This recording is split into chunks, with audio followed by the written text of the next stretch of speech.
Hello everybody. સર્વપ્રથમ તમને બધાને મારા તરફથી હેપી નવરાત્રિ. નવરાત્રિ ચાલુ થઈ ગઈ છે અને નવરાત્રિમાં ગરબા રમવા માટે આપણને જોઈએ છે સ્ટ્રેન્થ, સ્ટેમિના અને એનર્જી. તો એના માટે ન્યુટ્રિશન એક બહુ ઇમ્પોર્ટન્ટ રોલ પ્લે કરે છે. તો આજે હું ડૉક્ટર માનસી ઓઝા તમારા સાથે અમુક માહિતી શેર કરીશ કે તમને કયા પ્રકારનું ફૂડ ઇન્ટેક કરવું જોઈએ, જેના કારણે તમે એકદમ નોનસ્ટોપ એનર્જેટિક ગરબા રમી શકો છો.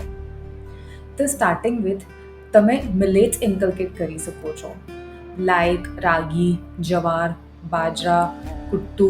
એનો લોટથી તમે રોટલી કે તમે ભાખરી બનાવી શકો છો. It is rich with fibres, minerals અને એનર્જી કાફી પ્રોવાઈડ કરે છે. ઓલ્સો તમે મિલ્ક એન્ડ મિલ્ક પ્રોડક્ટ્સ લઈ શકો છો, લાઈક દહીં, છાશ. તમે લસ્સી પી શકો છો, યા તો તમે નટ્સ નાખીને એક મિલ્કશેક પણ બનાવી શકો છો.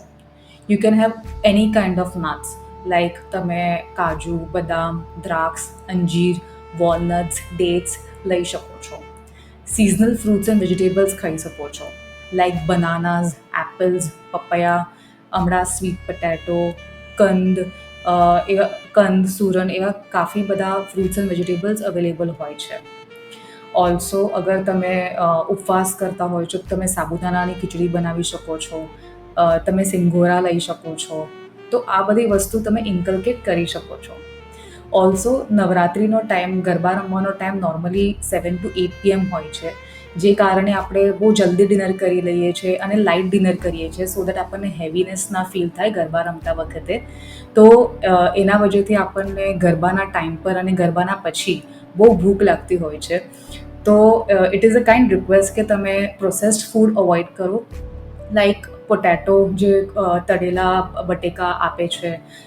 તમે સમોસા, વડાપાવ અવોઇડ કરો.